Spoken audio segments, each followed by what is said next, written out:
Bonjour et bienvenue dans cette nouvelle vidéo.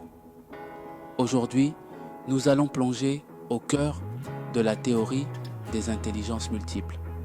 Cette vidéo est particulièrement spéciale car elle pourrait changer votre façon de voir l'intelligence. Restez bien jusqu'à la fin. Dans la matrix de notre société, une personne intelligente est celle capable de résoudre des problèmes complexes ou d'apprendre et parler plusieurs langues.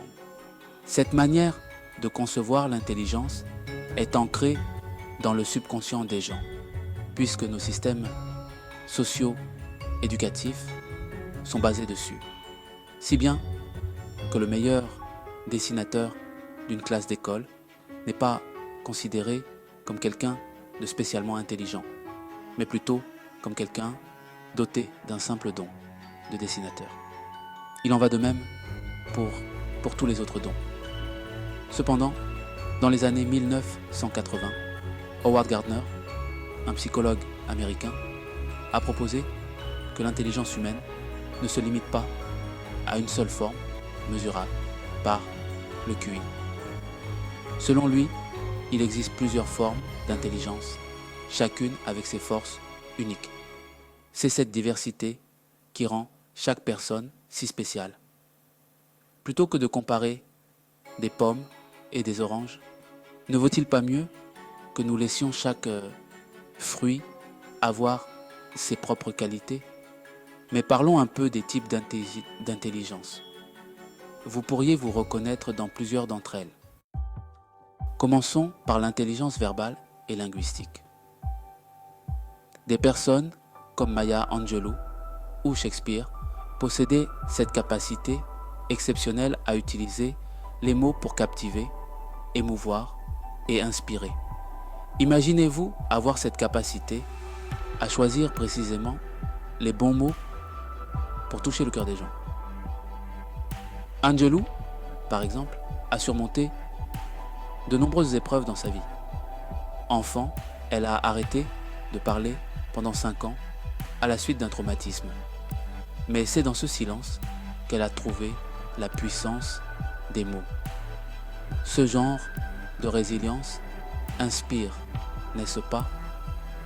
Avez-vous déjà été touché par les mots d'un auteur ou d'un orateur au point que cela change votre vision du monde?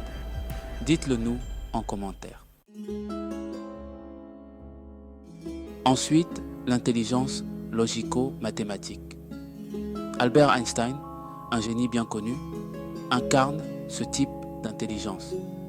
Il a résolu certains des plus grands mystères de l'univers grâce à son esprit analytique. Ce type d'intelligence est essentiel dans les sciences, l'ingénierie et même la finance. Un autre exemple, le célèbre détective Sherlock Holmes. Bien qu'il soit fictif, son esprit analytique illustre parfaitement cette capacité à résoudre des problèmes complexes à partir de détails minuscules. Imaginez un instant, vous êtes face à un mystère insoluble. Comme Holmes, vous devez décoder des indices cachés pour trouver la vérité. Ce moment où tout se connecte enfin. Cette montée d'adrénaline, l'avez-vous déjà vécue? Quelle est l'énigme le plus difficile que vous ayez résolu récemment? Partagez votre expérience avec nous. L'intelligence spatiale.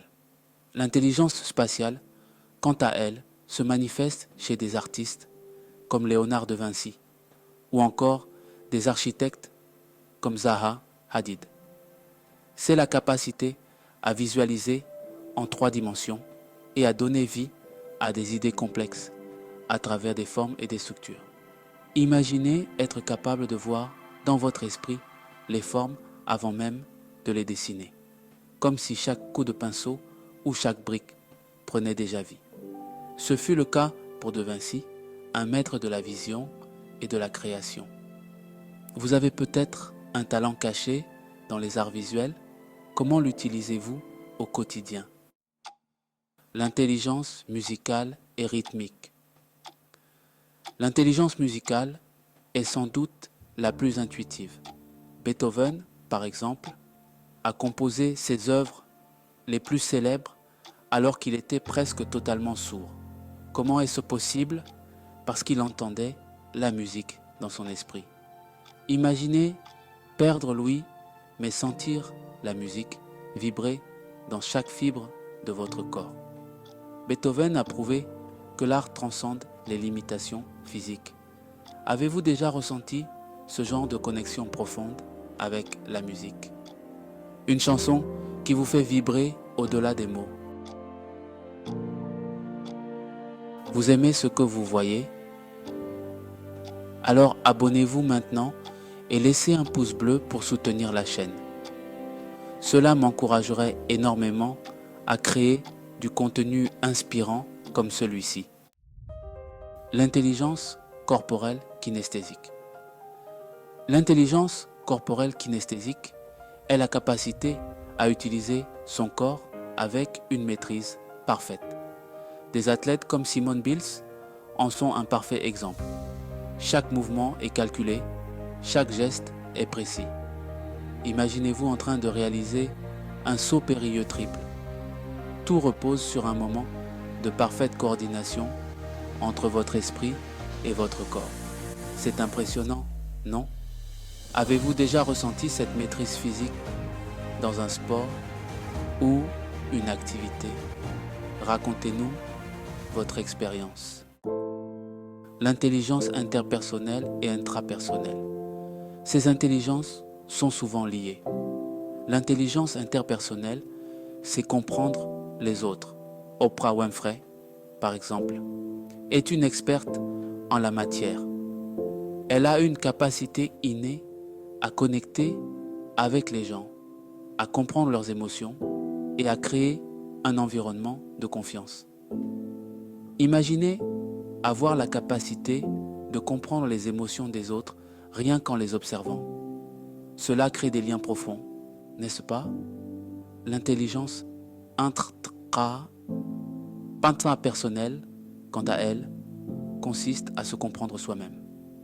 Gandhi, à travers sa méditation et sa quête spirituelle, a incarné cette intelligence en menant une révolution pacifique. Comment gérez-vous vos émotions et celles des autres dans votre vie quotidienne? Partagez vos astuces avec la communauté. L'intelligence naturaliste. L'intelligence naturaliste est un autre type fascinant qui concerne la capacité à comprendre et interagir avec la nature.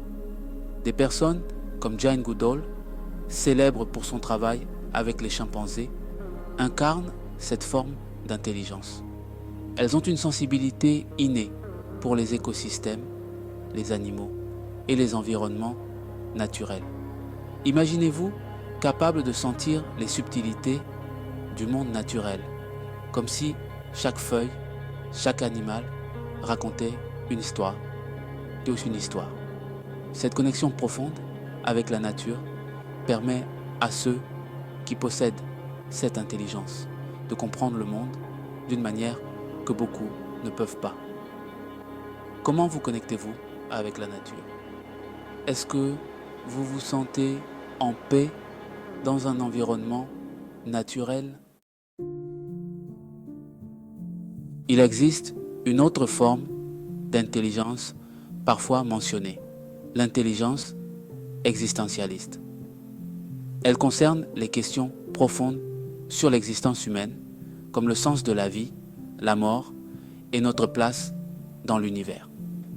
Cependant, elle ne figure pas dans la liste officielle de Gardner, car elle reste plus abstraite et moins mesurable. Mais qui sait, peut-être que vous vous posez souvent ces grandes questions existentielles. Ce qu'il faut retenir, en fin de compte, la théorie des intelligences multiples nous montre que chaque individu possède une force unique. Que cette théorie soit vérifiée ou non n'est pas notre préoccupation première. L'essentiel étant de savoir que nous possédons des spécificités et de savoir faire bon usage de cette force pour l'accomplissement de soi. Car tous, autant que nous sommes, nous avons le devoir de faire valoir ce merveilleux cadeau qu'est la vie. Rappelez-vous, la pratique rend parfait et la théorie sans la pratique ne sert à rien. Alors, qu'attendez-vous? Mettez en pratique vos forces et exploitez votre plein potentiel. Comment allez-vous utiliser ce que vous avez appris aujourd'hui pour faire avancer votre propre vie? Abonnez-vous, partagez cette vidéo et dites-nous comment vous comptez passer à l'action. Je suis moi-même en train de passer à l'action en postant cette vidéo qui est ma toute première. Vos conseils sont les bienvenus. Salut!